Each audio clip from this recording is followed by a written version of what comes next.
પુણેની હંમેશની જેમ ધમધમતી અને ટ્રાફિકથી ભરેલી સાંજ કોથરૂડની એક પોશ સોસાયટીમાં 10મા માળ પર આવેલો પેલો વિશાળ અને આલિશાન 4BHK ફ્લેટ.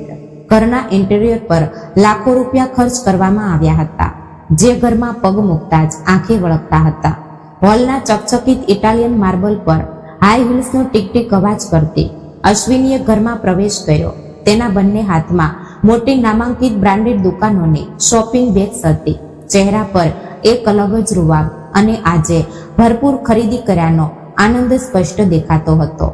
સામેના મોંઘા રિક્લાઇન સોફા પર લેપટોપ લઈને બેઠેલા મિલિનની નજર એ બેગ પર ગઈ અને લેપટોપની સ્ક્રીન પર સ્થિર તેની આંખો એકદમ ફાટી ગઈ. તેના કપાળ પર કરચલીઓ પડી. મિલિંદે એક નામાંકિત આઈટી કંપનીમાં વાઇસ પ્રેસિડેન્ટના મોટા પદ પર હતો. પગારનો આંકડો મહિનાનો લાખોમાં હતો, પણ તેનો સ્વભાવ અત્યંત હિસાબી એટલે કે કંજૂસ અને સ્વાર્થી હતો. પૈસા સિવાય અને પોતાના ફાયદા સિવાય તેને દુનિયામાં બીજું કંઈ જ મહત્વનું લાગતું નહોતું. સંબંધો કરતા તેને બેંક બેલેન્સ અને ઇન્વેસ્ટમેન્ટ પોર્ટફોલિયો વધારે નજીકના લાગતા હતા. આ શું ફરી નવું? અશ્વિની, આ મહિનામાં તારી આ ચોથી શોપિંગ છે અને આ બેગની બ્રાન્ડ પરથી જ દેખાય છે કે તું ફરી કંઈક હજારો રૂપિયાનો વેડફાટ કરીને આવી છે. મિલિંદે લેપટોપ બાજુ પર મૂકતા અત્યંત રૂક્ષ અને ધારદાર અવાજમાં પૂછ્યું. અશ્વિનીએ ચહેરા પરનો આનંદ છુપાવતા થોડા ગુસ્સામાં અને અસલ પુણેરી મિજાજમાં ઉત્તર આપ્યો. વેડફાટ કેવો? અરે, આવતા અઠવાડિયે મારી ફ્રેન્ડ્સની પેલા બિલ્ડરની પત્નીની મોટી કીટી પાર્ટી છે હોટલમાં. બધી સ્ત્રીઓ ડાયમંડના નેકલેસ અને લાખ રૂપિયાની ડિઝાઇનર સાડીઓ પહેરીને આવે છે. હું શું ત્યાં એક જૂની પેઠણી સાડી પહેરીને જાઉં? તમારા સ્ટેટસનો પણ કંઈક વિચાર કરો થોડો. સોસાયટીમાં શું ઇજ્જત રહેશે મારી? આ કાંજીવરમ સાડી ફક્ત 35,000માં મળે છે. સેલ ચાલતો હતો એટલે લઈ આવી. એમાં આટલું ચીડાવવાનું શું? ફક્ત 35,000? મિલિંદ ઉપહાસથી હસ્યો. અશ્વિની, પૈસાના ઝાડ નથી ઉગ્યા મારે અહીંયા. હું આઈટીમાં આટલી મોટી પોસ્ટ પર છું એટલે શું પૈસા ઉડાવવા માટે નવરો નથી? પરસેવો પાડું છું હું એ કેબિનમાં. એક એક પૈસો ઇન્વેસ્ટ કરવો પડે છે માણસે. મ્યુચ્યુઅલ ફંડ્સ, શેર્સ, પ્રોફિટ, આ બધું ફ્યુચર માટે છે. કાલે કંઈક ઇમરજન્સી આવી તો તારા આ સાડીઓના ઢગલા અને દાગીના કામ આવવાના છે. મારા સ્ટેટસને તારા આ વેડફાટની જરૂર નથી. તું આવી રીતે એક દિવસ મને રસ્તા પર લાવી દઈશ. તમે તમારો એ પૈસાનો હિસાબ તમારી ઓફિસની એક્સેલ શીટમાં જ રાખો. તમારા જેવા માણસ સાથે લગ્ન કરીને મારા નસીબમાં ફક્ત હિસાબ જ આવ્યો છે. અશ્વિનીએ બેગ સોફા પર પછાડતા પોતાનો ગુસ્સો વ્યક્ત કર્યો.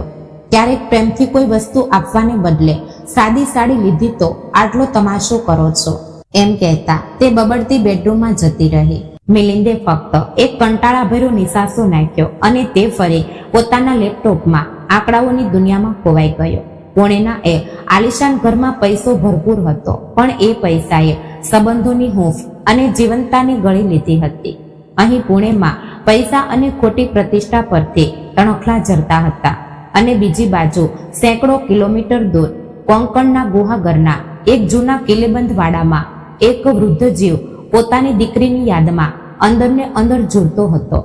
અરબી સમુદ્ર પરથી આવતો ખારો અને ઠંડો પવન વાડાના લાલચોળ નળિયામાં ઘૂમતો હતો. વાડાના પાછળના વાડામાં હાફૂસ આંબાના ઝાડોની સળસળ એ વિશાળ વાડાની શાંતિ અને એકાંતને જાણે વધુ ડરામણી બનાવતી હતી. વામનરાવ દેશપાંડે એટલે કે આખા ગુહાગર પંથકના લાડકા નાના.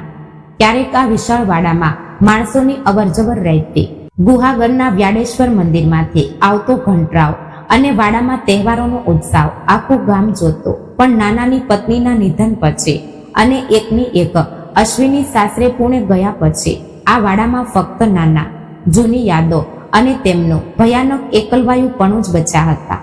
ઓસરીમાં જૂના લાકડાના હિંડોળા પર નાના બેઠા હતા. શરીર પર જૂનો સફેદ ઝભ્ભો અને નીચે ધોતિયો.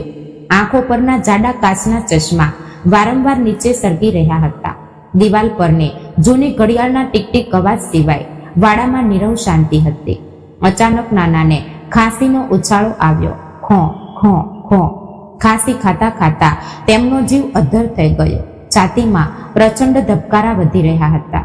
ધ્રુજતા હાથે તેમણે બાજુમાં રાખેલા પિત્તળના લોટામાંથી ઘૂંટડો પાણી પીધું. આજકાલ તેમની તબિયત તેમને જરાય સાથ આપતી નહોતી. આ શારીરિક બીમારીની સાથે એક માનસિક ચિંતાએ પણ તેમને ઘેરી લીધા હતા. તે હતી તેમની વાલી હાફૂસની વાડી પર ચાલતો કોર્ટનો કેસ. નાનાના પિતરાઈ ભાઈઓ એ જમીન પર હક જમાવતા હતા અને છેલ્લા 10 વર્ષથી નાના એકલા જ કોર્ટના પગથિયા ઘસી રહ્યા હતા. વકીલોની ફી અને ધક્કા ખાઈને થાકેલું શરીર અને આ ઉંમરે પડતી હાડમારીમાં નાના અંદરથી સાવ ભાંગી પડ્યા હતા. હિંચકા પર સૂઈ રહીને તેમણે સામેના લાકડાના થાંભલા પર લટકાવેલા અશ્વિનીના લગ્નના ફોટા સામે જોયો. તેમના કરસલીવાળા ચહેરા પર એક દયામણું સ્મિત આવ્યું. આંખોની કિનારીઓ ભીની થઈ ગઈ અને ગાલ પરથી એક આંસુ સરી પડ્યું. મારા આંસુ, મારી દીકરી, કેટલા દિવસ થયા દીકરીનું મોઢું જોઈએ. નાના પોતાની જાતે જ બબડ્યા. તેમનો અસલી કોંકણી લહેકો તેના એક કરુણ અવાજમાં સ્પષ્ટ વર્તાતો હતો. પુણે ગઈ અને જાણે પુણેની જ થઈ ગઈ. અહીં આ વૃદ્ધ બાપનો જીવ તેના માટે કેવું તડપે છે તે તેને કેવી રીતે કહું. પૈસા પાછળ દોડતા દોડતા મારી દીકરીને બાપની યાદ આવતી બંધ થઈ ગઈ. હું મરી જઈશ તોય આ છોકરીને ખબર નહીં પડે. વાવાઝોડામાં ફસાયેલી નાની હોડી જેવી નાનાની અવસ્થા થઈ ગઈ હતી. આજે તેમને અશ્વિનીની ખૂબ યાદ આવી રહી હતી. તેને એકવાર આંખ ભરીને જોવાનું મન થતું હતું. તેનો એ બાળપણનો કિલકિલાટ ફરી આ વાડામાં સાંભળવો હતો. તબિયત સાથ આપતી નહોતી અને મનમાં એક અનામી ડર બેસી ગયો હતો. કાલે જો મારી આંખો કાયમ માટે મીચાઈ ગઈ તો દીકરીને છેલ્લી વાર જોવાનું પણ મળશે કે નહીં. છેવટે નાનાથી રહેવાયું નહીં. દીકરીનો અવાજ સાંભળ્યા વગર આજે તેમને ચેન પડવાનું નહોતું. તેમણે હિંડોળા પરથી ઊભા થવાનો પ્રયત્ન કર્યો પણ ઘૂંટણમાં કળ વળી. તેમણે ખીટી પર લટકાવેલો ઝભ્ભો પહેર્યો અને ખિસ્સામાંથી પોતાનો એ જૂનો બટનવાળો મોબાઈલ કાઢ્યો.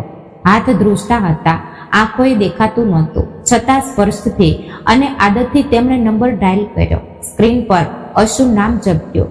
નાનાએ ધ્રુજતા હાથે ફોન કાન પર લગાવ્યો. કાળજું ધબકતું હતું અને ત્યાં પુણેના એ આલિશાન ઘરમાં અશ્વિનીનો મોબાઈલ વાગવા લાગ્યો. ટ્રિંગ ટ્રિંગ. બેડરૂમની શાંતિનો ભંગ કરતા અશ્વિનીનો મોબાઈલ વાગ્યો.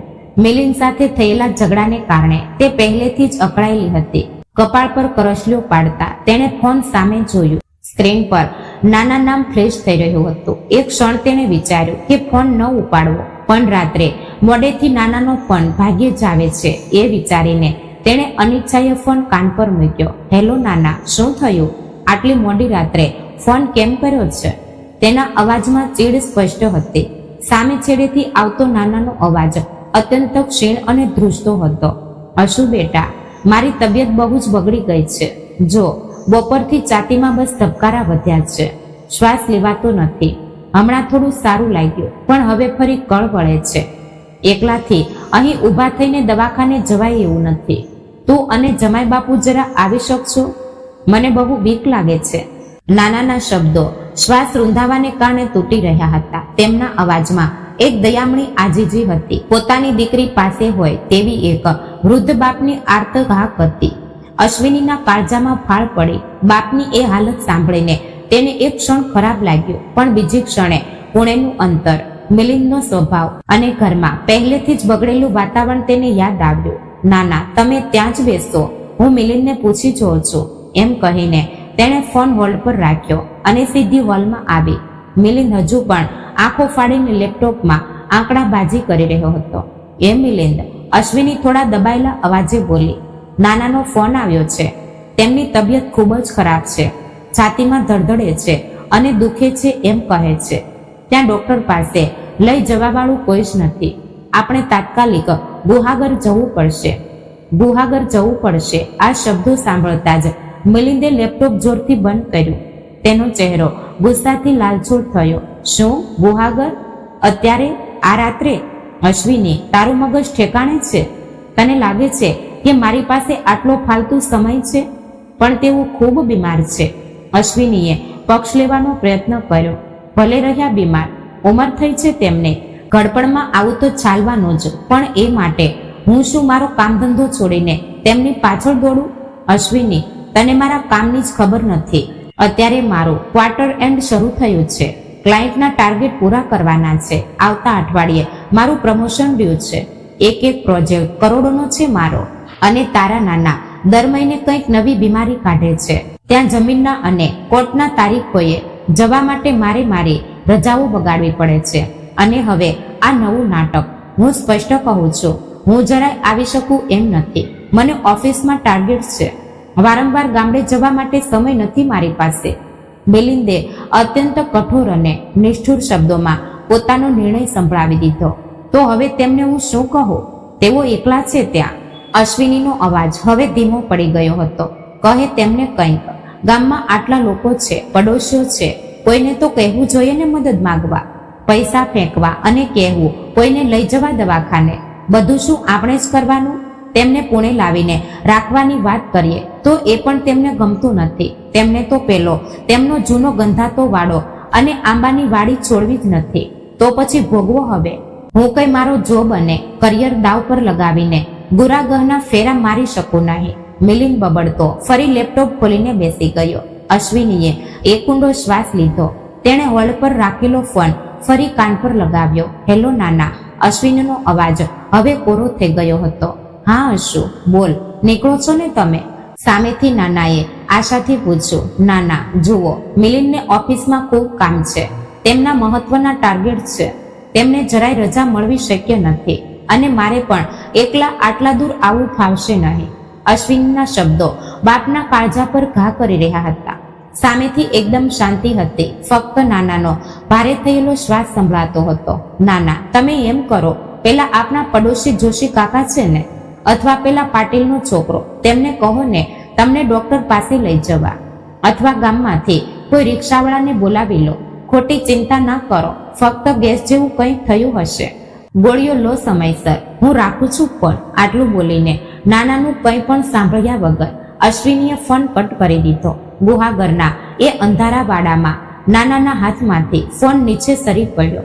તેમનો જીવ હવે છાતીના દુખાવા કરતા દીકરીના શબ્દોથી વધુ ગુંગળાતો હતો. પાડોશી? દીકરી હોવા છતાં પાડોશીની મદદ લેવાની? જે દીકરીને હથેળીના ફોલ્લાની જેમ સાચવી, તે આજે પતિના પૈસાના નશામાં એવી આંધળી થઈ ગઈ છે કે બાપનો જીવ જાય છે તો પણ તેની પાસે સમય નથી.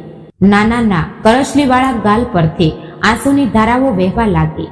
વાડાની એ ભયાનક શાંતિ નાનાને હવે ડરાવવા લાગી હતી. પૈસાથી બધું મળે છે, પણ માયાના માણસો દૂર થઈ જાય છે.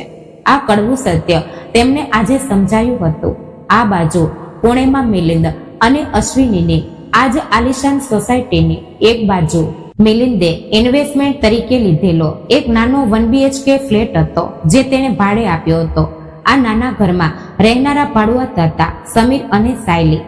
મિલિંદના ઘરમાં જ્યાં મોંઘા અને કૃત્રિમ વૃક્ષ ફેશનરની ગંધ રહેતી, ત્યાં સમીરના ઘરમાં કાયમ ચંદન, કપૂર અને સુગંધી અગરબત્તીની પવિત્ર સુવાસ આવતી હતી. સમીર એક અત્યંત મહેનતુ, પ્રામાણિક અને સાદા સ્વભાવનો મરાઠી યુવાન હતો. પુણેમાં તેની સુગંધી અગરબત્તી અને પૂજાની સામગ્રીની એક નાની એજન્સી હતી. સવારથી સાંજ સુધી તે બાઇક પર પુણેમાં ફરીને દુકાનોમાં સપ્લાય કરતો. પૈસા ઓછા હતા, છતાં તેના ચહેરા પર કાયમ એક સંતોષનું સ્મિત રહેતું. તેની પત્ની સાયલી પણ બિલકુલ તેના જેવી જ અત્યંત મળતા વળી, સાદી સુતરાઉ સાડી પહેરનારી અને ચહેરા પર કાયમ હાસ્ય રાખનારી. સોસાયટીમાં બધાની સાથે તે આત્મીયતાથી વર્તતી. આજે સાયલીના ઘરે સત્યનારાયણની પૂજા હતી. પૂજા પૂરી થયા પછી તેણે પ્રસાદનો મીઠો શીરો એક નાની ડબ્બીમાં ભર્યો અને તે માલકણને એટલે કે અશ્વિનીને આપવા ગઈ. સાયલીએ મિલિંદના ફ્લેટની બેલ વગાડી. દરવાજો અશ્વિનીએ ખોલ્યો. તેના ચહેરા પરની અકળ અને ચીડ સ્પષ્ટ દેખાતી હતી. શું છે સાયલી? શું કામ છે આટલી રાત્રે? અશ્વિનીએ દરવાજામાં જ ઊભા રહીને વૃક્ષતાથી પૂછ્યું. તાઈ, આજે અમારે ત્યાં સત્યનારાયણની પૂજા હતી. આ પ્રસાદનો શીરો લાવી છું તમારા માટે. અને સમીરે નવી સુગંધી ચંદનની અગરબત્તી લાવી છે એજન્સીમાં. એ પણ આપી છે તમને લગાવવા માટે. ખૂબ સરસ સુગંધ છે તેની. સાયલીએ અત્યંત પ્રેમથી ડબ્બો આગળ ધરતા કહ્યું. અશ્વિનીએ ડબ્બો હાથમાં લીધો, પણ તેના ચહેરા પર જરાય સંતોષ નહોતો. અરે સાયલી, હવે આ રાત્રે ક્યાં મીઠું ખાતા બેસીએ અમે? મિલિંદને ડાયાબિટીસની બીક લાગે છે અને તારી અગરબત્તી. અરે મિલિંદને એ ધુમાડાથી તકલીફ થાય છે, તેને એલર્જી છે. અમારા રૂમમાં ફ્રેશનર હોય છે ને મોંઘા, છતાં રહેવા દે ત્યાં. સાયલીને અશ્વિનીની વાત થોડી માઠું લગાડી ગઈ, પણ તેને મન પર લીધું નહીં. જોકે તેને અશ્વિનીનો લાલ થયેલો ચહેરો અને આંખોમાં રહેલી અસ્વસ્થતા સમજાઈ ગઈ. તાઈ, શું થયું? તબિયત ઠીક નથી તમારી કે કઈ ટેન્શન છે? ચહેરો આવો કેમ ઉતરી ગયેલો દેખાય છે? સાયલીએ આત્મીયતાથી પૂછ્યું. અશ્વિનીને કોઈકની પર પોતાની ભડાશ કાઢવી જતી. તેણે થોડા અહંકારમાં જ કહ્યું, કંઈ નથી. અરે પેલા મારા પિતા છે ને, ગામડે વારંવાર બીમાર પડે છે. હમણાં ફોન આવ્યો હતો, છાતીમાં દુખે છે એમ કહેતા હતા. પણ હવે મિલિંદ પાસે ક્યાં સમય હોય છે? તેમને લાગે છે કે અમે અહીં નવરા બેઠા છીએ. મિલિંદ એક મોટી આઈટી કંપનીમાં વીપી છે. તેમના ટાર્ગેટ હોય છે, લાખો રૂપિયાના પ્રોજેક્ટ હોય છે. વારંવાર ગામડે દોડવા માટે તેમની પાસે શું નવરો સમય છે? સાયલી આ સાંભળે એક ક્ષણ સ્તબ્ધ થઈ ગઈ. તેની આંખોમાં આશ્ચર્ય અને દુઃખ છવાઈ ગયું. સાયલીએ સમજાવવાના સૂરમાં કહ્યું, તાઈ, શું બોલો છો તમે? પિતા છે તમારા, ઉંમર થઈ ગઈ છે તેમની. આવા સમયે તેમને તમારી ખરેખર જરૂર હશે. અને છાતીમાં દુખે છે એમ કહે છે તો તમારે જવું જોઈતું હતું. પૈસા, પ્રોજેક્ટ આજે છે, કાલે નથી. પણ માણસો એકવાર ગયા પછી પાછા આવતા નથી. અમારા સમીરને જુઓ, ગામડે તેમના માતા પિતાને સાદી ખાંસી પણ આવે તોય તેઓ અહીંનો બધો કામધંધો બંધ કરીને દોડી જાય છે. મા બાપ કરતા કયું ટાર્ગેટ મોટું હોય તાઈ? સાયલીના આ સાદા પણ કડવા શબ્દો અશ્વિનીને અંદર સુધી વાગ્યા. તેને પોતાનું અપમાન થયું હોય તેવું લાગ્યું. સાયલી, તમારું બરાબર છે હો. અશ્વિનીએ કટાક્ષમાં ટોણો માર્યો. તમારે શું? નાનકડી અગરબત્તીની દુકાન આજે બંધ રાખી તો શું, ને કાલે ઉઘાડી તો શું? પણ અહીં મોટી મોટી કોર્પોરેટ દુનિયામાં કામ કરતી વખતે જવાબદારીઓ હોય છે. અમારે સમાજમાં એ સ્ટેટસ મેન્ટેન કરવું પડે છે, જે તમારા જેવાને નહીં સમજાય. ચાલ, હું દરવાજો બંધ કરું છું. મિલિંદને ડિસ્ટર્બ થશે એમ કહી અશ્વિનીએ સાયલીના મોઢા પર જ દરવાજો બંધ કરી દીધો. સાયલી શૂન્ય મનસ્ક થઈને જોતી જ રહી ગઈ. બંધ દરવાજા સામે જોઈને તેણે ફક્ત એક જ વિચાર કર્યો, ભગવાન માણસને ભરપૂર સંપત્તિ આપે છે, પણ જો એ સંપત્તિ સાથે માનવતા અને લાગણી ન હોય તો એ પૈસાનો શું ઉપયોગ? સાયલીને પેલા દૂર ગામમાં એકલા તડપતા નાના પર ખૂબ દયા આવી રહી હતી. સમીર અને સાયલીના ઘરની અગરબત્તીની સુગંધી, સાદગી અને મિલિંદ અશ્વિનીના ઘરની પૈસાની એ સ્વાર્થી ગંધ વચ્ચેનો તફાવત આજે આ બંધ દરવાજાએ સ્પષ્ટ કરી દીધો હતો. 2-3 દિવસ આમ જ પસાર થઈ ગયા. પુણેના એક કોથળુના પેટમાં મિલિંદ અને અશ્વિનીની જિંદગી તેમની હંમેશની કોર્પોરેટ અને ખોટી પ્રતિષ્ઠાના બીબામાં અટવાયેલી હતી. પરમ દિવસે રાત્રે નાનાનો પેલો જીવના જોખમે આવેલો ફોન અને તેમને છાતીમાં થતી તકલીફ, આ વાતો મિલિંદ અને અશ્વિની સંપૂર્ણપણે ભૂલી ગયા હતા. જાણે નાનાની બીમારી તેમના માટે એક મામૂલી અને બિનજરૂરી વસ્તુ હતી. મિલિંદ ફરી પોતાના લેપટોપ પર આંખો ફાડીને ટાર્ગેટ અને ક્વાર્ટર એન્ડની આંકડાબાજીમાં મગ્ન હતો, જ્યારે અશ્વિની તેની ફ્રેન્ડ્સની કિટી પાર્ટી માટે કઈ જ્વેલરી પહેરવી તેના પ્લાનિંગમાં વ્યસ્ત હતી. નાના જીવતા છે કે નહીં, તેમને સારું લાગે છે કે નહીં, તેની સાદી પૂછપરછ કરવા માટે પણ આ બંનેને એક ફોન કરવાનો સમય મળ્યો નહોતો. રવિવારની સવાર હતી. મિલિંદ સોફા પર બેસી કોફી પીતા પીતા શેરબજારના અપડેટ્સ મોબાઈલ પર જોઈ રહ્યો હતો. અશ્વિની બાજુમાં જ બેસીને એક ફેશન મેગેઝિનના પાના ઉથલાવતી હતી. એટલામાં મિલિંદનો મોબાઈલ વાગ્યો. સ્ક્રીન પર નામ ઝબક્યું, નાના. નામ જોતા જ મિલિંદના કપાળ પર ફરી કરચલું પડી. તેમણે એક લાંબો નિસાસો નાખ્યો અને કંટાળીને અશ્વિની સામે જોયું. લે, આવ્યો તારા નાનાનો ફોન. હવે શું નવી બીમારી કાઢી હશે કોને ખબર. પરમ દિવસે છાતીમાં દુખતું હતું, હવે કહેશે ઘૂંટણ દુખે છે. રવિવારે પણ માણસને શાંતિ ના લેવા દે. મિલિંદે બબડાટ કર્યો. અશ્વિનીએ પણ મોઢું બગાડ્યું. અરે ઉઠાવો ફોન, નહીતર ફરી ગામમાં કોઈને કહેશે કે દીકરી અને જમાઈ ફોન ઉપાડતા નથી. ફક્ત સાંભળી લો અને મૂકી દો. મિલિંદે અત્યંત કંટાળેલા, વૃક્ષ અને કોરા અવાજમાં ફોન કાન પર લગાવ્યો. હેલો, બોલો નાના, શું થયું હવે? સવાર સવારમાં ફોન કર્યો. મિલિંદના અવાજમાં પારાવાર તિરસ્કાર હતો. અરે જમાઈ બાબુ, સામેથી નાનાનો અવાજ આજે હંમેશની જેમ ક્ષીણ કે બીમાર જેવો લાગતો નહોતો.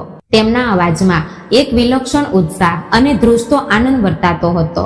શ્વાસ થોડો ફૂલેલો હતો, પણ તેમાં એક પ્રકારની જીતની ભાવના હતી. જમાઈ બાબુ, બહુ મોટા આનંદના સમાચાર છે. જો પેલો આપણી વાડીનો અને જમીનનો કોર્ટનો કેસ ચાલતો હતો ને, તે 10 વર્ષથી, તેનો કાલે ચુકાદો આવી ગયો. ભલે તો? મિલિંદે જરાય રસ દાખવ્યા વગર ટૂંકમાં પૂછ્યું. તેના મગજમાં હજુ પણ ઓફિસના જ વિચારો ચાલતા હતા. અરે, ચુકાદો આપણી તરફેણમાં આવ્યો છે જમાઈ બાબુ. કોર્ટે બધી જમીન અને હાફૂસની વાડી મારા નામે કરી દીધી. પેલા મારા પિતરાઈ ભાઈઓ હારી ગયા કોર્ટમાં. અને જમાઈ બાબુ, અસલી સમાચાર તો હવે છે. જો પેલો આપણી જમીન નીચેનો રસ્તો હતો ને, તે હવે નવો નેશનલ હાઈવે બની ગયો છે. એને કારણે જમીનનો ભાવ આસમાને પહોંચ્યો છે.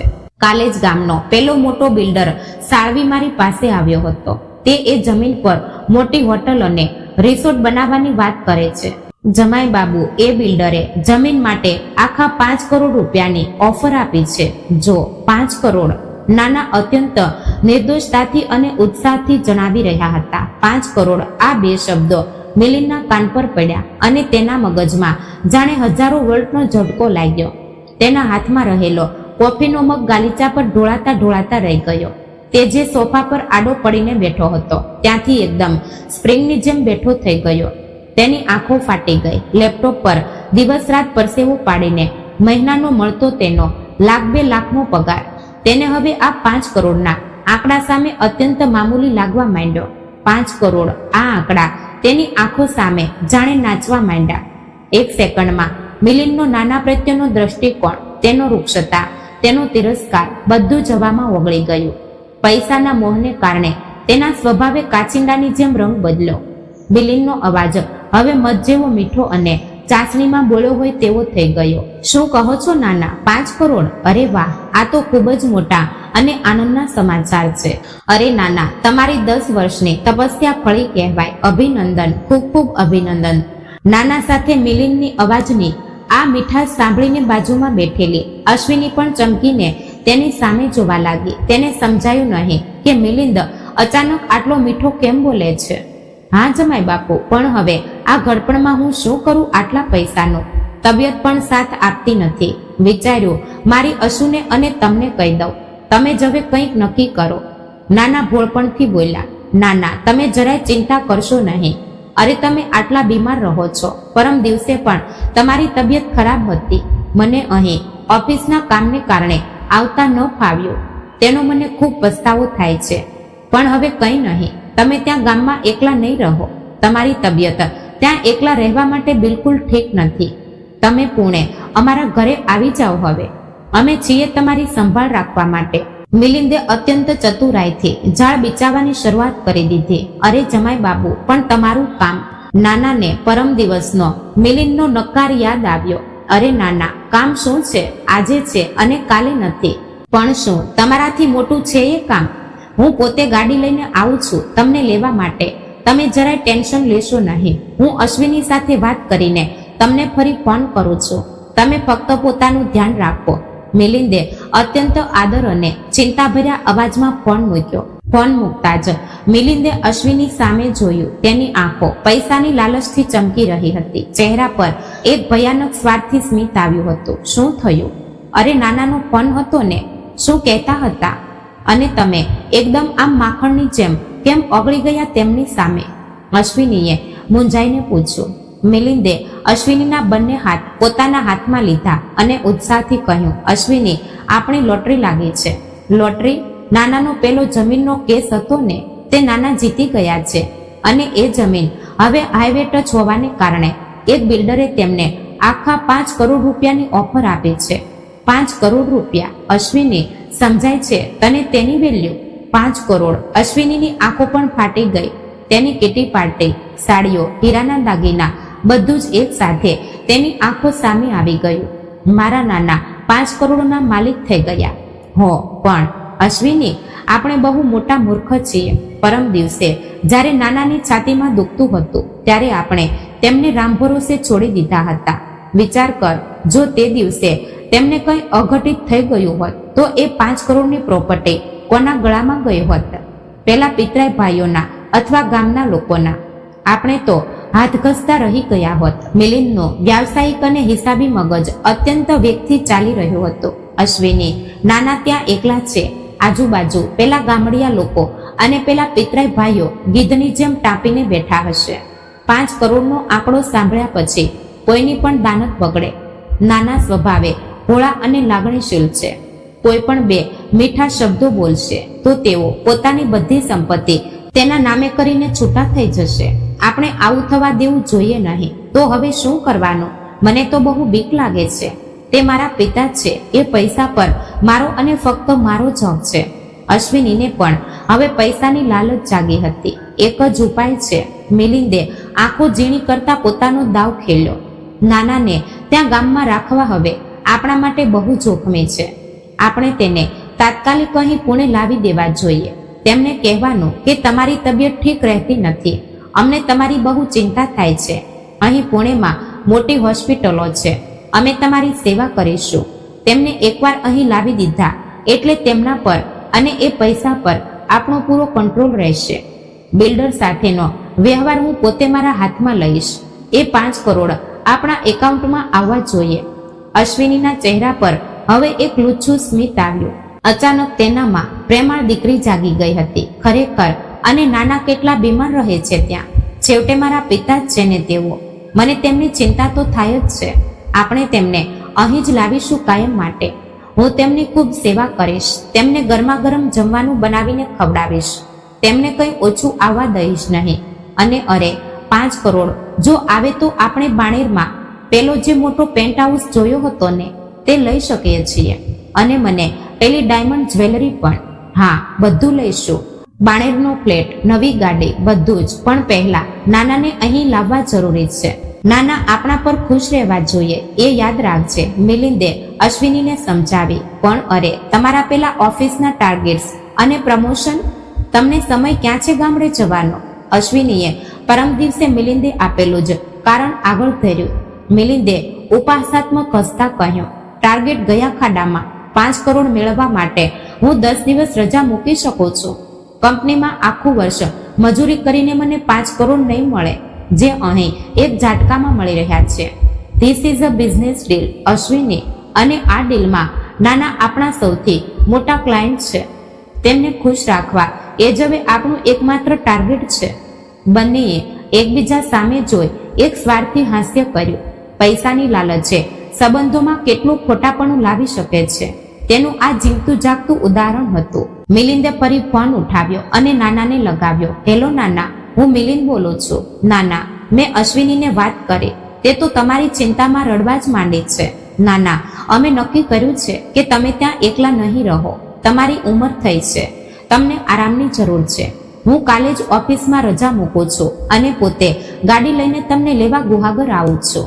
હવે બાકીની આખી જિંદગી તમારે અમારી સાથે પુણેમાં લાડકોડમાં વિતાવવાની છે.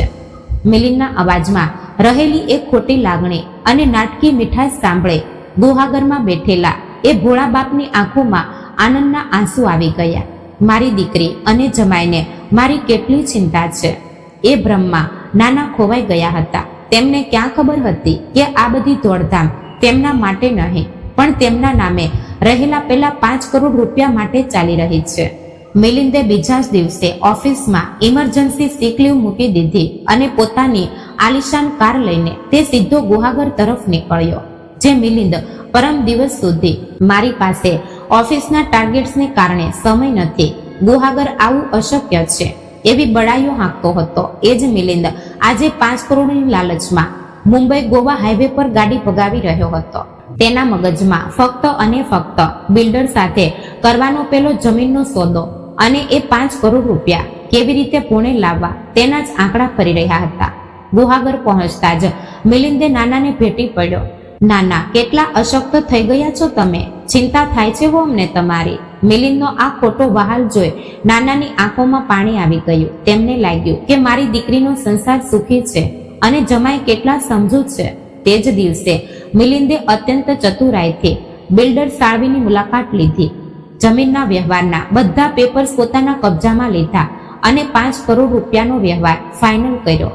કંઈક એડવાન્સ રકમ નાનાના ખાતામાં જમા થઈ અને બાકીની રકમ આવતા મહિને રજીસ્ટ્રેશન વખતે મળવાની હતી. બીજા દિવસે સવારે નાનાએ ભારે હૈયે પોતાના પેઢી દર પેઢીના વાડાને તાળું માર્યું. આંખમાં પાણી લાવીને તેમણે પોતાની હાફૂસની વાડીની છેલ્લી વિદાય લીધી અને તેઓ મિલિંદની ગાડીમાં બેસી પુણે તરફ રવાના થયા.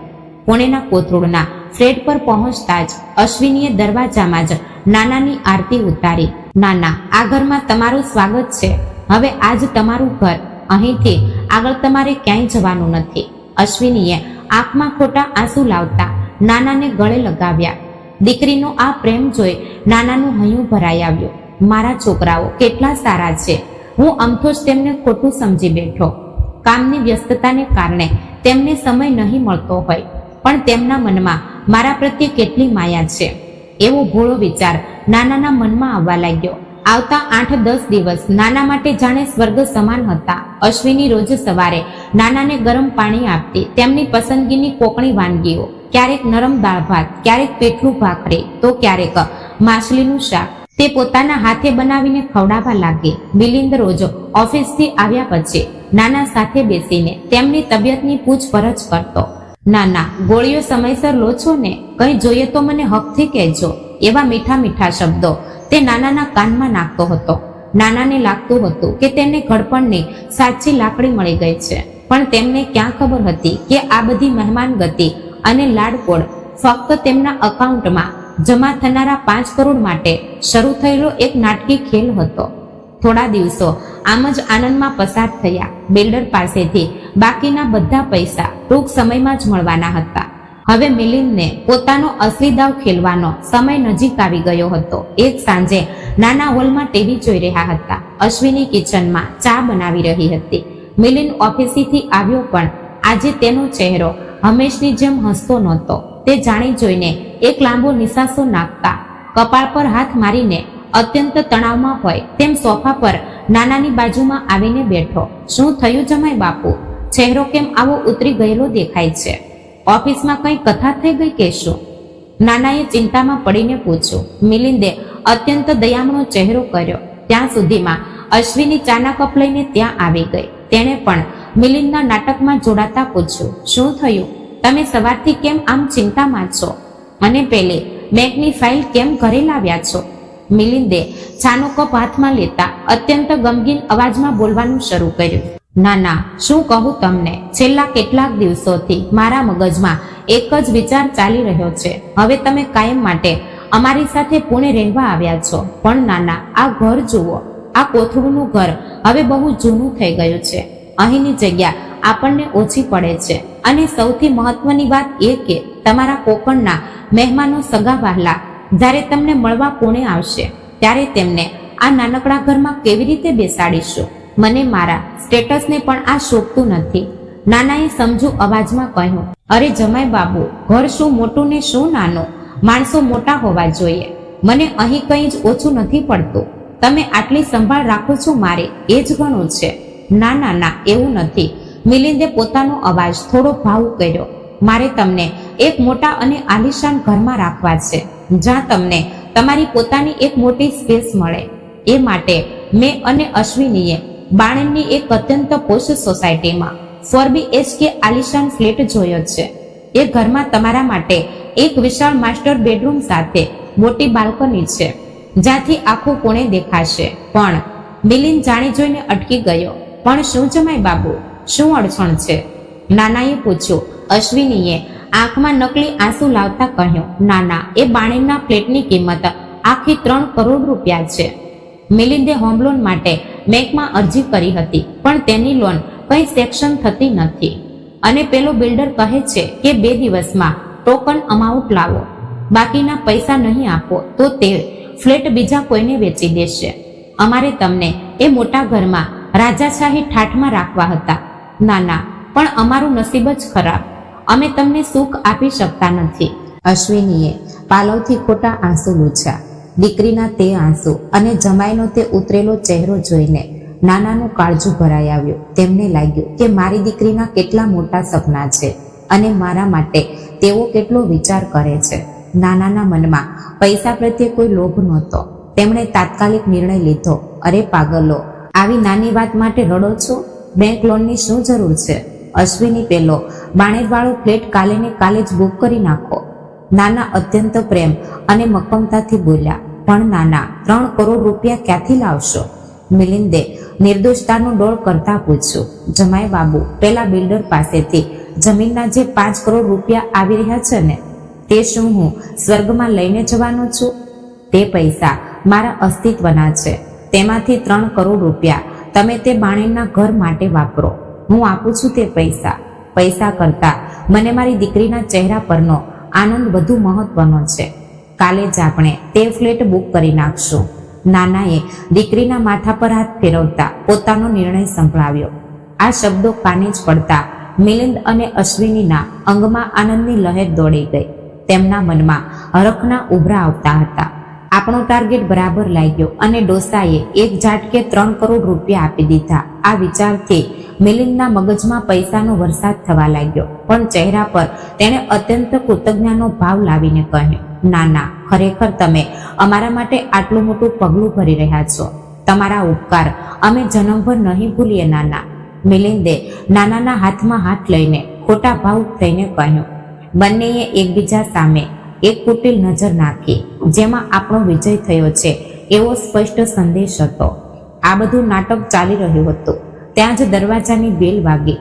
અશ્વિનીએ જઈને દરવાજો ખોલ્યો. સામે તેમનો ભાડુઆત સમીર ઊભો હતો. તેના હાથમાં સુગંધિત અગરબત્તીનું પેકેટ અને થોડા તાજા ફળો હતા. સમીરને જોઈને અશ્વિનીના ચહેરા પર નફરત આવી ગઈ. આ ભિખારી અત્યારે અહીં કેમ આવ્યો હશે? એનો ભાવ તેના ચહેરા પર હતો. પણ સમીર અત્યંત હસતા મુખે અંદર આવ્યો. નમસ્કાર તાઈ, નમસ્કાર ભાઈ. અરે, પરમ દિવસે જ ખબર પડે કે નાના ગુહા ઘરથી કોણે રહેવા આવ્યા છે, તો થયું કે એકવાર જઈને તેમને ખબર અંતર પૂછી આવું. સમીરે આપ્તજનની જેમ કહ્યું અને તે સીધો નાનાના પગે પડવા આગળ વધ્યો. નાનાએ તેને ઊભો કર્યો. આવ બાપા, બેસ. કોણ તું? નાના, હું સમીર. બાજુના ફ્લેટમાં ભાડે રહું છું. મારી અગરબત્તીની એજન્સી છે. સમીરે ફળોની થેલી ટેબલ પર મૂકતા કહ્યું. નાના, કેવી છે તમારી તબિયત? પરમ દિવસે તાઈ કહેતા હતા કે તમારી છાતીમાં ખૂબ દુખતું હતું. ધડધડ ઓછી થઈ કે નહીં? ડોક્ટર શું કહે છે? સમીરના આ સાદા પણ અત્યંત જીવતરના પ્રશ્નોએ નાનાના મનમાં એક અલગ જ શાંતિ આપી. મિલિંદ અને અશ્વિનીએ નાનાને પુણે લાવ્યા ત્યારથી પૈસા, ઘર, પ્રોપર્ટી સિવાય ક્યારેય તેમની છાતીના દુખાવા વિશે આટલી આત્મીયતાથી પૂછ્યું જ નહોતું. હવે સારું લાગે છે બાપા. થોડો શ્વાસ લેવામાં તકલીફ થાય છે ક્યારેક, પણ હવે દીકરી છે એટલે આધાર લાગે છે. નાનાએ હસીને ઉત્તર આપ્યો. સમીરે નાનાના હાથ પોતાના હાથમાં લીધા. તેના હાથ મજૂરીને કારણે થોડા ખરબચડા હતા, પણ તેમાં એક અદ્ભુત હૂંફ હતી. નાના, આ જુઓ, તમારી ઉંમર થઈ ગઈ છે. પૈસા ટકાની ચિંતા હવે છોડી દેવાની. ફક્ત અને ફક્ત તમારી તબિયતનું ધ્યાન રાખવાનું. છાતીમાં દુખાવો જેવી બાબતોને અવગણતા નહીં. અને નાના, મને તમારો દીકરો સમજજો. અડધી રાત્રે પણ કાંઈ જરૂર પડે તો ખાલી એક આંખ મારજો. આ સમીર હાજર થઈ જશે. સમીરની આંખોમાં એક વિલક્ષણ પ્રામાણિકતા અને નિર્મળ માનવતા હતી. નાનાનું ગળું ભરાઈ આવ્યું. ભગવાન તારું ભલું કરે બાપા. નાનાએ તેને આશીર્વાદ આપ્યા. સમીરની તે સાદી પૂછપરછ મિલિંદ અને અશ્વિનીને આંખોમાં ખટકતી હતી. પૈસાના લોભમાં મિલિંદ અને અશ્વિની નાનાના જીવ સાથે રમી રહ્યા હતા, પણ એક અજાણ્યા ભાડુઆતના રૂપમાં આવેલો સમીર નાનાને સાચા અર્થમાં માનવતા અને સુરક્ષાનો આધાર આપી રહ્યો હતો. ખોટી આત્મીયતા અને સાચી માનવતા વચ્ચેની આ ખાઈ નાનાને આજે નહીં પણ ટૂંક સમયમાં ભયંકર રીતે સમજાવવાની હતી. 3 કરોડ રૂપિયાની વ્યવસ્થા થઈ ગઈ હોવાની ખાતરી થતાં જ મિલિંદ અને અશ્વિનીના ચહેરા પરની ખોટી આત્મીયતા અને સંભાળનો તે સોનેરી મોહરો ઉતરી ગયો. બાણેરના તે આલિશાન 4 BHK ફ્લેટનું બુકિંગ થઈ ગયું અને આ બંનેની પૈસાની ભૂખ હજી વધી ગઈ. પણ અહીં કોથરૂડના તે ઘરમાં નાનાની અવસ્થા કોઈ ખૂણામાં પડેલા જૂના બિનઉપયોગી સામાન જેવી થઈ ગઈ હતી. શરૂઆતમાં જે નરમ દાળ ભાત, પાણી ગરમ અને હસીને પૂછપરછ થતી હતી, તે હવે ક્યાંક ગાયબ થઈ ગઈ હતી. અશ્વિની હવે આખો દિવસ નવા ઘરના ઇન્ટિરિયર ડિઝાઇનર સાથે ફોન પર વ્યસ્ત રહેતી, તો મિલિંદ ફરી પોતાના લેપટોપ અને ઓફિસની દુનિયામાં ખોવાઈ ગયો હતો. નાનાને હવે તેમના ગુહાઘરનો વાડો યાદ આવવા લાગ્યો હતો. ત્યાં ઓછામાં ઓછી ખુલ્લી હવા તો હતી, માનવતા હતી. અહીં તો આ બંધ એસીના ઠંડા ફ્લેટમાં તેમનો શ્વાસ રૂંધાતો હતો. છેલ્લા 2 દિવસથી નાનાની ઉધરસ ખૂબ વધી ગઈ હતી. છાતીમાં ધડધડ અને શ્વાસ લેવામાં તકલીફ અસહ્ય થઈ ગઈ હતી. નાનાની દમ અને હૃદયની દવાઓ કાલે જ પૂરી થઈ ગઈ હતી. મિલિંદ, અરે કાલે દવાઓ મારી પૂરી થઈ ગઈ છે. આવતી વખતે મેડિકલમાંથી લેતો આવજે બાપા. નાનાએ આગલી રાત્રે જ મિલિંદને વિનંતી કરી હતી, પણ મિલિંદે અત્યંત કોરાશથી અને કંટાળીને જવાબ આપ્યો, નાના, મને ઓફિસમાં ખૂબ કામ હતું, હું ભૂલી ગયો અને અત્યારે રાત્રે ક્યાં મેડિકલ શોધવા બેસું? કાલે સાંજે ચોક્કસ લાવી દઈશ. તે કાલ સાંજે ક્યારેય આવી જ નહીં. સતત 2-3 દિવસ નાના દવા વગર કાઢી રહ્યા હતા. આખી રાત તેઓ ઉધરસ ખાઈ ખાઈને બેહાલ થઈ જતા. ઉધરસને કારણે તેમની પાંસળીઓ દુખવા લાગી હતી. પણ બાજુના બેડરૂમમાં એસી ચલાવીને શાંતિથી સૂતેલી અશ્વિનીને બાપાના ઉધરસનો અવાજ સંભળાતો નહોતો. હકીકતમાં તેણે તે સાંભળીને પણ અણસુણું કર્યું હતું. ડોસાએ ઊંઘ હરામ કરી નાખી છે એમ બબડતા તે પડખું ફરીને સૂઈ જતી. આજનો દિવસ મિલિંદ અને અશ્વિની માટે તેમના જીવનનો સૌથી મોટો અને મહત્વનો દિવસ હતો. બાણેરના ફ્લેટની આજે ફાઇનલ રજિસ્ટ્રી હતી.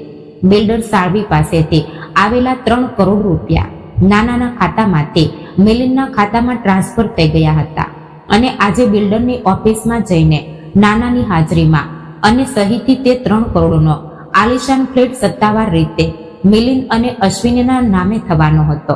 સવારના 9 વાગ્યા હતા. મિલિંદે પોતાનો સૌથી મોંઘો અરમાની સૂટ પહેર્યો હતો. અશ્વિનીએ લાખ રૂપિયાની ડિઝાઇનર સાડી પહેરી હતી અને ગળામાં હીરાનો સેટ પહેર્યો હતો. બંને અરીસા સામે ઊભા રહીને પોતાની શ્રીમંતી અને નવા ઘરના સપના જોઈ રહ્યા હતા. પણ અહીં હોલમાં સોફા પર નાનાની હાલત અત્યંત ભયંકર અને કાળજુ કંપાવનારી થઈ ગઈ હતી. દવા વગર તેમનો શ્વાસ અત્યંત વેગથી ચાલતો હતો. છાતીમાં જાણે કોઈએ હજારો સોય ભોંકી હોય તેવી અસહ્ય પીડા થતી હતી. તેમનો કરચલીવાળો ચહેરો પરસેવાથી રેબજેબ હતો અને હોઠ ભૂરા સફેદ પડી ગયા હતા. તેમને ઓક્સિજનની ભીષણ અછત વર્તાતી હતી. દરેક શ્વાસ લેવા માટે તેમને કોઈ ડૂબતા માણસની જેમ જીવલેણ ઝાપટ મારવી પડતી હતી. તેમનું શરીર ધ્રુજતું હતું. મિલિંદ અને અશ્વિની તૈયાર થઈને હોલમાં આવ્યા. નાનાની તે તરફડતી હાલત જોઈને અશ્વિનીના ચહેરા પર ચિંતાને બદલે એક ભયંકર ચીડિયાપણું આવી ગયું. અગ, અશુ, મિલી, નાનાએ ધ્રુજતા હાથે તેમને બોલાવ્યા. તેમનો અવાજ ગળામાં ઝટકી રહ્યો હતો. મારો જીવ જાય છે દીકરી, મને શ્વાસ લેવાતો નથી. છાતીમાં બહુ ફાટતું હોય તેવું દુખે છે. દીકરી, પહેલા મને હોસ્પિટલ લઈ ચાલો, નહીતર હું મરી જઈશ. નાનાની આંખો ભરાઈ આવી હતી. તેઓ જાણે પોતાની જ દીકરી પાસે જિંદગીની ભીખ માંગી રહ્યા હતા. પણ મિલિંદે પોતાના હાથમાં રહેલી મોંઘી ઘડિયાળ સામે જોતા અત્યંત ઠંડા, ક્રૂર અને નિર્દય રીતે કહ્યું, નાના, અત્યારે ને અત્યારે ક્યાં હોસ્પિટલ લઈ જઈએ? 11 વાગ્યે બિલ્ડરની ઓફિસમાં રજિસ્ટરનો સમય નક્કી થયો છે. ત્યાં સબ રજિસ્ટ્રાર સાહેબ રાહ જોઈ રહ્યા છે. જો અત્યારે આપણે ત્યાં નહીં જઈએ તો લાખો રૂપિયાની પેનલ્ટી લાગશે અને ડીલ કેન્સલ થઈ જશે.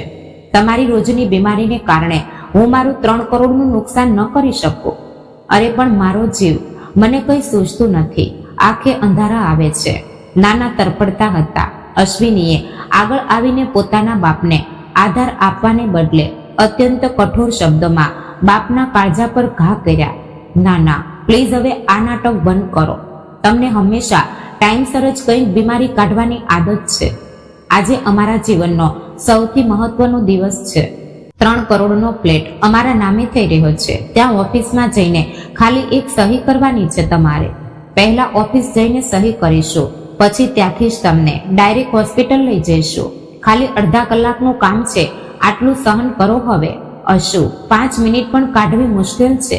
પગે પડું છું તમારા, મને પહેલા હોસ્પિટલ લઈ જાઓ. નાના રડતા હતા, પણ પૈસાના નશામાં આંધળા થયેલા મિલિંદે નાનાનો હાથ જોરથી પકડ્યો અને તેમને પરાણે ઊભા કર્યા. ચલો નાના, મોડું થાય છે. ગાડીમાં એસી છે, ત્યાં તમને સારું લાગશે. સહી કર્યા વગર આપણે હોસ્પિટલ નહીં જઈ શકીએ.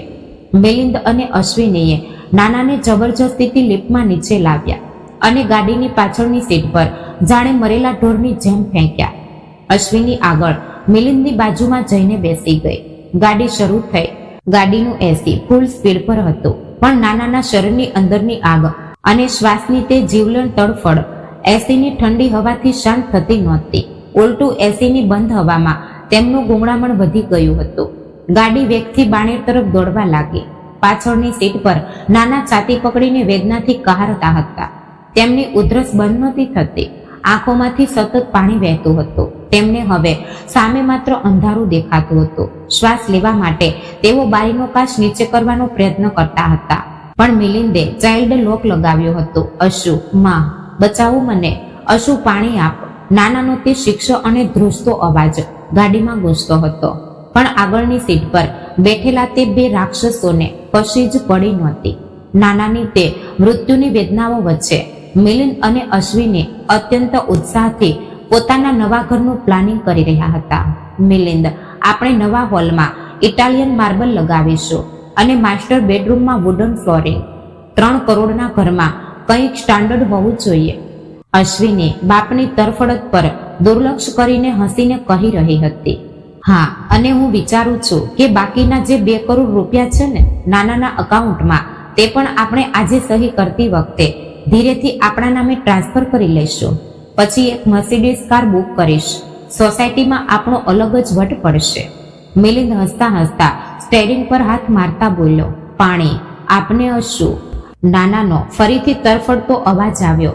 અશ્વિનીએ પાછળ ફરીને જોયું. નાનાનો ચહેરો વેદનાથી વાંકો ચૂકો થઈ ગયો હતો, પણ દયા આવવાને બદલે તેણે માત્ર પાણીની એક બોટલ પાછળ ફેંકી અને અત્યંત ગુસ્સામાં બોલી, અરે આમને કહો જરા શાંત બેસે. મારી સાડી પર થૂકશે ઉધરસ ખાતા ખાતા, અને આવી રીતે રડતા ખોંખતા બિલ્ડરની ઓફિસમાં આવશે તો તે શું કહેશે?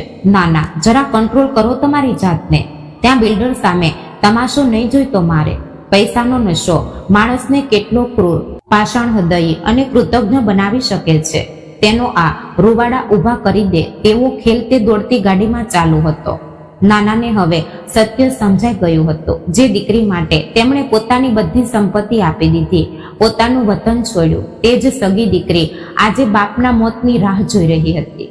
તેના માટે બાપના જીવ કરતા 3 કરોડના ફ્લેટની સહી વધુ મહત્વની હતી.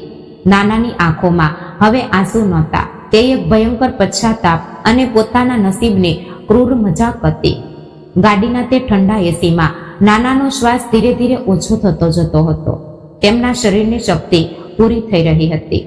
મૃત્યુ તેમની સાવ નજીક આવી ગયું હતું અને તેમના પોતાના લોહીના સંબંધો તે મૃત્યુ સામે અત્યંત શાંતિથી અને સ્વાર્થથી જોઈ રહ્યા હતા. બાણેરનો રસ્તો હવે નાના માટે મૃત્યુના દ્વાર સુધીનો પ્રવાસ બની ગયો હતો. ગાડી બાણેરની એક ગગનચુંબી અને ચકચિત કાચની ઇમારત સામે આવીને ઊભી રહી. સ્કાયલાઇન બિલ્ડર્સ એન્ડ ડેવલપર્સ એવું એક મોટું પાટિયું તે ઇમારત પર ઝળકતું હતું. મિલિંદે પોતાની આલિશાન ગાડી બેઝમેન્ટ પાર્કિંગના એક ખૂણામાં ઊભી રાખી. પાછળની સીટ પર નાના વેદનાથી સાવ નંખાઈ ગયા હતા. તેમના મોઢામાંથી માત્ર અંશુ દવાખાનું એટલા જ અસ્પષ્ટ શબ્દો બહાર આવતા હતા. મિલિંદે ગાડીનું એન્જિન ચાલુ જ રાખ્યું અને એસીનો વેગ વધાર્યો. તેણે અશ્વિની સામે જોયું અને ગણગણતા અવાજે કહ્યું, અશ્વિની, નાનાની હાલત બહુ ખરાબ દેખાય છે. જો આમને આપણે બિલ્ડરની કેબિનમાં લઈ જઈશું તો ત્યાં જ ઢળી પડશે. બિલ્ડર સાળવી અને સબ રજિસ્ટ્રાર સાહેબ ત્યાં આપણી રાહ જુએ છે. તેમની સામે આવો ફાલતુ તમાશો થશે તો આપણી ઇજ્જત જશે. અને સહી કરતી વખતે જો ડોસાનો હાથ ધ્રુજો કે વચ્ચે જ બેભાન થઈ ગયા તો રજિસ્ટ્રી આજે જ કેન્સલ થશે. આપણે આમને અહીં જ ગાડીમાં રહેવા દઈએ અને ઉપર જઈએ. અશ્વિનીએ પર્સમાંથી અરીસો કાઢીને લિપસ્ટિક સરખી કરી અને અત્યંત નિર્દયતાથી સંમતિ આપી. હા, તમારું કહેવું સાચું છે. અને તેમ પણ તે શ્વાસ લેવા માટે કેવા વિચિત્ર અવાજ કાઢે છે. ત્યાં ઓફિસમાં લોકો શું કહેશે? ના ના, તમે અહીં જ ગાડીમાં બેસો. અમે બસ ઉપર જઈને સહી કરીને આવીએ છીએ 10 જ મિનિટમાં. ગાડીનું એસી ચાલુ છે. તમને અહીં ઠંડી હવામાં સારું લાગશે. નાનાએ પોતાની ભીની અને અંધારું આવી ગયેલી આંખો ખોલીને દીકરીની સામે જોયું. તેમની નજરમાં એક મૂંગો આક્રોશ હતો. મને અહીં મોતના મોઢામાં છોડીને ન જા અશુ, એવી આજીજી હતી. પણ પૈસાના નશામાં આંધળા થયેલા તે 2 પાષાણ હૃદયના માણસોને તે દેખાયું નહીં. મિલિંદ અને અશ્વિની ગાડીમાંથી બહાર નીકળ્યા. મિલિંદે ગાડીનો દરવાજો બહારથી લોક કર્યો. સેન્ટ્રલ લોકિંગનો બીપ બીપ અવાજ થયો અને નાના તે ઠંડીગાર બંધ ગાડીમાં કાયમ માટે પુરાઈ ગયા. મિલિંદ અને અશ્વિની 3 કરોડના ફ્લેટનું સપનું આંખોમાં લઈને હસતા હસતા લિફ્ટ તરફ નીકળી ગયા. ગાડીમાં હવે માત્ર નાના અને મૃત્યુની ભયાનક શાંતિ હતી. શરૂઆતમાં ગાડીની એસીની હવા ઠંડી લાગી, પણ બારીઓના બધા કાચ બંધ હોવાને કારણે ગાડીમાં નવો ઓક્સિજન આવવાનો માર્ગ પૂરો બંધ થઈ ગયો. નાનાના ફેફસાને પહેલેથી જ ઓક્સિજનની ખૂબ જરૂર હતી અને આ બંધ જગ્યામાં તેમનો શ્વાસ રૂંધાવા લાગ્યો. અશુ, મિલિંદ, દરવાજો ખોલો. નાનાએ ધ્રુજતા હાથે બારીના કાચ પર મારવાનો પ્રયત્ન કર્યો, પણ હાથમાં શક્તિ જ નહોતી. દરવાજો અંદરથી ખોલવાનો પ્રયત્ન કર્યો, પણ ચાઇલ્ડ લોક હતો. કાચ નીચે કરવાનું બટન દબાવ્યું, પણ તે પણ લોક હતો. નાના ચારે બાજુથી એક કાચની શબપેટીમાં ફસાઈ ગયા હતા. છાતીમાં હવે હજારો વીંછી ડકતા હોય તેવી આગ લાગી રહી હતી. આંખે અંધારા આવતા હતા. શ્વાસ લેવા માટે તેઓ માછલીની જેમ મોઢું ખોલીને હવાની ભીખ માંગતા હતા. તેમને હવે સમજાઈ ગયું હતું કે પોતાનો છેલ્લો સમય આવી ગયો છે. જે દીકરી માટે આખી જિંદગીની કમાણી દાવ પર લગાવી, તે દીકરીએ જ તેમના માટે આ મૃત્યુની ગાડી તૈયાર કરી હતી. મારે જીવવું છે, મારે આવી રીતે પુત્રના મોત ગાડીમાં નથી મરવું. નાનાના અંતર આત્માએ એક છેલ્લી કોશિશ કરી. તેમના હાથ ધ્રુજતા ધ્રુજતા ખિસ્સામાં ગયા. તેમણે જેમ તેમ કરીને પોતાનો જૂનો મોબાઈલ બહાર કાઢ્યો. સ્ક્રીન પર કંઈ સ્પષ્ટ દેખાતું નહોતું. તેમણે અશ્વિનીને ફોન કરવો હતો, પણ મનમાં વિચાર આવ્યો કે જે દીકરી નજર સામે મને મરવા મૂકી ગઈ, તે ફોન શું કામ ઉપાડશે, અને ઉપાડશે તોય આવશે નહીં. ત્યારે તેમની આંખો સામે એક હસતો અને પ્રામાણિક ચહેરો આવ્યો. સમીર, તે સાદો ભાડુઆત જેણે નાનાના હાથ પકડીને કહ્યું હતું, અડધી રાત્રે પણ હાંક મારજો નાના, સમીર હાજર થઈ જશે. નાનાની ધ્રુજતી આંગળીઓએ જેમ તેમ કરીને સમીરનો નંબર ડાયલ કર્યો. ફોન લાગ્યો. પુણેમાં પોતાના અગરબત્તીના ગોડાઉનમાં સમીર કામ કરી રહ્યો હતો. ફોન વાગ્યો. નાના નામ જોઈને તેણે તાત્કાલિક ફોન ઉપાડ્યો. હેલો નાના, બોલો ને, કેવી છે તબિયત? સમીરે ઉત્સાહમાં પૂછ્યું, પણ સામેથી નાનાનો અવાજ નહોતો આવતો. માત્ર ભયાનક ઘરઘરાટી અને શ્વાસ લેવાની તડફડ સંભળાતી હતી. નાના, નાના શું થયું? બોલો ને નાના. સમીરનું કાળજું ધડકી ઉઠ્યું. સમીર, બાબા, મારો જીવ બાણેર બિલ્ડર ઓફિસ ગાડીમાં પુરાયો છું. શ્વાસ બચાવ મને સમીર, હું મરું છું. અને બીજી ક્ષણે ફોન હાથમાંથી છૂટીને ગાડીની સીટ પર પડી ગયો. નાનાની આંખો ફાટી ગઈ અને તેમની ગરદન એક બાજુ ઢળી ગઈ. નાના બેભાન થઈ ગયા. ફોન પરના તે તૂટક શબ્દો અને છેલ્લી ઘરઘરાટી સાંભળીને સમીરના રૂવાડા ઊભા થઈ ગયા. એક જ સેકન્ડમાં તેને પરિસ્થિતિનો અંદાજ આવી ગયો. મિલિંદ અને અશ્વિનીએ નાનાને ગાડીમાં પૂરી રાખ્યા છે અને નાનાનો જીવ જઈ રહ્યો છે. નાના, નાના, સમીરે 2 વાર બૂમ પાડી, પણ સામેથી કોઈ પ્રતિસાદ ન આવ્યો. સમીરે હાથમાં રહેલી અગરબત્તીઓ ત્યાં જ ફેંકી દીધી. ગોડાઉનનું શટર ખુલ્લું મૂકીને જ તે પવનની ગતિએ બહાર દોડ્યો. પોતાની જૂની પણ મજબૂત ગાડી સ્ટાર્ટ કરી અને સીધો ટોપ ગિયર પર નાખી. પુણેના ટ્રાફિક સિગ્નલ, વાહનોની ભીડ, કશાની પણ પરવા કર્યા વગર સમીરની ગાડી બાણેર તરફ છૂટી. ભગવાન, મારા નાનાને કંઈ થવા ન દેતો. પેલા 2 રાક્ષસોએ પૈસા માટે બાપનો બલી લીધો, પણ હું નાનાને મરવા નહીં દઉં. ટ્રાફિક પોલીસના નિયમો તોડતા જીવના જોખમે તે ગાડી દોડાવી રહ્યો હતો. 15-20 મિનિટનો રસ્તો તેણે 7-8 મિનિટમાં કાપી નાખ્યો. સ્કાયલાઇન બિલ્ડરની ઇમારત સામે સમીરે જોરદાર બ્રેક મારી. તે દોડતો બેઝમેન્ટ પાર્કિંગમાં ઘૂસ્યો. તેની આંખો મિલિંદની ગાડી શોધી રહી હતી. ખૂણામાં તેને તે આલિશાન ગાડી દેખાઈ. એન્જિન ચાલુ હતું. સમીર દોડતો ગાડી પાસે ગયો. અંદર જોયું તો તેનું કાળજું કંપી ગયું. પાછળની સીટ પર નાના નિશ્ચેતન પડ્યા હતા. નાના, સમીરે બારી પર હાથ માર્યા. દરવાજો ખેંચો, પણ તે લોક હતો. સમય ઓછો હતો. સમીરે બાજુમાં પડેલો એક મોટો લોખંડનો પાયો ઉપાડ્યો અને મિલિંદની તે મોંઘી ગાડીના કાચ પર પૂરી તાકાતથી પ્રહાર કર્યો. ક્રેક મોટો અવાજ થયો અને કાચ ફૂટી ગયો.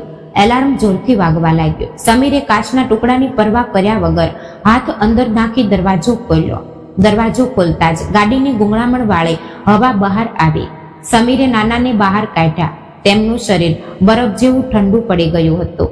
નાડી બહુ ધીમી હતી. નાના, આંખો ખોલો, આ તમારો સમીર આવ્યો છે. સમીરે નાનાની છાતી ઘસી, પણ કોઈ પ્રતિસાદ નહોતો. સમીરે નાનાને પોતાના ખંભા પર ઉંચક્યા અને પોતાની ગાડીમાં નાખી સીધા પુણેની સૌથી મોટી દીનાનાથ મંગેશકર હોસ્પિટલ તરફ દોડાવી. હોસ્પિટલ પહોંચતા જ સમીર બૂમ પાડી ઉઠ્યો, વોર્ડ બોય, સ્ટ્રેચર લાવો જલ્દી, એમરજન્સી છે. ડોક્ટરોની ટીમ આવી. નાનાની હાલત જોઈને સિનિયર ડોક્ટર બોલ્યા, ઓક્સિજન સેલ્યુરેશન 30 થી નીચે છે, મેસિવ કાર્ડિયાક અરેસ્ટ લાગે છે, જલ્દી આઈસીયુમાં શિફ્ટ કરો. નાના આઈસીયુના દરવાજા પાછળ ગયા. સમીર બહાર જ ભીતે ટેકો દઈને બેસી ગયો. તેના કપડાં લોહી અને પરસેવાથી ખરડાયેલા હતા. 2 કલાક પછી ડોક્ટર બહાર આવ્યા. સમીર, તમે નસીબદાર છો. જો 5 મિનિટ મોડું થયું હોત તો અમે નાનાને બચાવી શક્યા ન હોત. હવે ખતરો ટળી ગયો છે. આ સાંભળતા જ સમીરની આંખોમાંથી આનંદના આંસુ વહી ગયા. બીજી બાજુ મિલિંદ અને અશ્વિની ઓફિસમાં 3 કરોડના ફ્લેટના કાગળો પર સહી કરીને નીચે આવ્યા. મિલિંદે જોયું કે તેની ગાડીનો કાચ ફૂટેલો છે. અરે આ શું? મારી 30,000ની કાચ કોણે તોડી? તે ગાડીના નુકસાન પર ગુસ્સે થતો હતો. અશ્વિનીએ જોયું તો નાના ગાયબ હતા. મિલિંદે નાનાનો ફોન જોયો તો છેલ્લો કોલ સમીરનો હતો. તેણે ગુસ્સામાં સમીરને ફોન કર્યો, હેલો સમીર, મારા સસરા ક્યાં છે? અને તે મારી ગાડીની કાચ તોડી છે તો પોલીસમાં ફરિયાદ કરીશ. મિલિંદે ઉદ્ધત રીતે કહ્યું. સમીરનો ગુસ્સો પાટ્યો, તારી ગાડી? અરે નીચ માણસ, મેં તારો પૈસાનો ફૂગો ફોડ્યો છે. તારા બાપને મરવા મૂકીને તું 3 કરોડની ઓફિસમાં સહી કરતો હતો. મેં તેમને દીનાનાથ હોસ્પિટલમાં એડમિટ કર્યા છે. જો આ હોસ્પિટલના પગથિયે પગ પણ મૂક્યો છે ને તો પગ તોડી નાખીશ. હવે નાનાની જવાબદારી મારી છે. સમીરે ફોન કાપી નાખ્યો. મિલિંદ અને અશ્વિની શૂન્ય થઈ ગયા, પણ તેમને પશ્ચાતાપ નહોતો. ચિંતા એ હતી કે હવે બાકીના 2 કરોડ કેવી રીતે મળશે. નાના 3 દિવસ હોસ્પિટલમાં રહ્યા. આ દરમિયાન અશ્વિની કે મિલિંદ એકવાર પણ જોવા ન આવ્યા. સમીર અને તેની પત્ની સાયલીએ દિવસ રાત નાનાની સેવા કરી. સાયલી ઘરેથી ગરમ જમવાનું લાવતી. સમીર હોસ્પિટલની ખુરશીમાં રાત વિતાવતો. 3જા દિવસે નાનાને હોશ આવ્યો. તેમણે સમીર અને સાયલીના હાથ પકડીને રડવા લાગ્યા. તેમને સત્ય સમજાઈ ગયું હતું. સમીર, મને કાલે જ રજા જોઈએ છે. આપણે કોથરૂડ નહીં, તારા ઘરે જઈશું. મારે એક છેલ્લો હિસાબ બાકી છે. નાનાના અવાજમાં એક કઠોર નિર્ણય હતો. નાનાની રજા મળે. સમીરે કહ્યું, નાના ચાલો મારા ઘેરે. પણ નાનાએ કહ્યું, ના, એકવાર મારે પેલા ઘરે જવું પડશે. તેઓ કોથરૂડ પહોંચ્યા. મિલિંદ અને અશ્વિની ત્યાં મર્સિડીઝના કેટલોગ જોઈ રહ્યા હતા. નાનાને જોઈને અશ્વિનીએ નાટક શરૂ કર્યું. નાના, અમને બહુ ચિંતા હતી. મિલિંદે સીધી વાત કરી. નાના, સારું થયું આવી ગયા. પેલો ફ્લેટ તો બુક થઈ ગયો. હવે ઉરલેલા 2 કરોડ રૂપિયા ક્યારે ટ્રાન્સફર કરો છો? મારે મર્સિડીઝ લેવી છે. હોલમાં સન્નાટો છવાઈ ગયો. નાનાએ બંને સામે જોયું. મિલિંદ, અશ્વિની, તે દિવસે ગાડીમાં મારો શ્વાસ નથી રૂંધાયો, મારો ભ્રમ રૂંધાયો છે. જે દીકરી માટે આખી જિંદગી ઘસી નાખી તે જ મને મરવા મૂકી ગઈ. તે દિવસે તમે હોસ્પિટલ ન આવ્યા, પણ આજે હું આવ્યો એટલે પૈસા પૂછવા લાગ્યા. અશ્વિની બોલવા ગઈ, પણ નાનાએ બૂમ પાડી, છું, જે 3 કરોડ મેં આપ્યા તે તારા પ્રેમને કારણે નહીં, પણ તારા જેવા નરકમાંથી છૂટવા માટેની કિંમત હતી. હવે મારો ને તમારો કોઈ સંબંધ નથી. અને રહી વાત બાકીના 2 કરોડની અને ગુહાગરના વાડાની, તો તે બધું જ હું સમીર અને સાયલીના નામે કરી રહ્યો છું. મિલિંદ અને અશ્વિનીના પગ નીચેથી જમીન સરકી ગઈ. નાના, આ ભિખારીને કેવી રીતે આપી શકો? હું કેસ કરીશ. મિલિંદે બૂમ પાડી, કર કેસ. પૈસા મારા છે, હું ગમે તેને આપું. નાનાએ કડકાઈથી કહ્યું. સમીર નાનાના પગે પડ્યો. નાના, મારે તમારા પૈસા નથી જોઈતા. મેં માનવતા માટે કર્યું હતું. નાનાએ તેને ઊભો કર્યો. બેટા, તું જ આ સંપત્તિનો સાચો વારસદાર છે. લોહીના સંબંધો જન્મથી મળે છે, પણ નિભાવવા માટે માનવતા જોઈએ. આ અશ્વિનીમાં મારું લોહી છે, પણ માનવતાનું એક ટીપું નથી. પણ તે કોઈ પણ સ્વાર્થ વગર મારો જીવ બચાવ્યો. રક્ત કરતા કર્મ હંમેશા શ્રેષ્ઠ હોય છે. નાનાએ અશ્વિની સામે છેલ્લી વાર જોયું. અશુ, તારા 3 કરોડ તને મુબારક, પણ યાદ રાખજે, પૈસાથી ઘર ખરીદાય, પણ ઘરમાં હસવા માટે માણસો જોઈએ. તે આજે તારા બાપ સાથે જે કર્યું, તારા બાળકો પણ તારી સાથે એવું જ કરશે. કર્મનો હિસાબ આજ જન્મમાં કરવો પડે છે. એટલું કહે નાના તે ઘરનો ઉમરો કાયમ માટે ઓળંગી ગયા. મિલિંદ અને અશ્વિની પાસે 3 કરોડનું ઘર હતું, પણ તે ઘરમાં હવે આશીર્વાદ આપનારો બાપ નહોતો. તેમની પાસે માત્ર એકલતા અને પશ્ચાતાપ હતો. મિત્રો, આ વાર્તા શીખવે છે કે ઘડપણમાં માતા પિતાને તમારા પૈસાની નહીં પણ તમારા બે મીઠા બોલની અને પ્રેમની જરૂર હોય છે. પૈસા આજે છે ને કાલે જશે, પણ મા બાપ ફરી ક્યારેય પાછા નહીં આવે. સમીર જેવી માનવતા જાળવો અને વડીલોના આશીર્વાદ મેળવો, કારણ કે અંતે તો લોહીના સંબંધ કરતા કર્મ જ શ્રેષ્ઠ હોય છે. તો મિત્રો, વાર્તા પસંદ આવી હોય તો ચેનલને લાઈક કરી સબસ્ક્રાઇબ કરો. તો ફરી મળીશું નવા એપિસોડમાં. ત્યાં સુધી આપ સૌને જય શ્રી કૃષ્ણ, રાધે રાધે, હર હર મહાદેવ.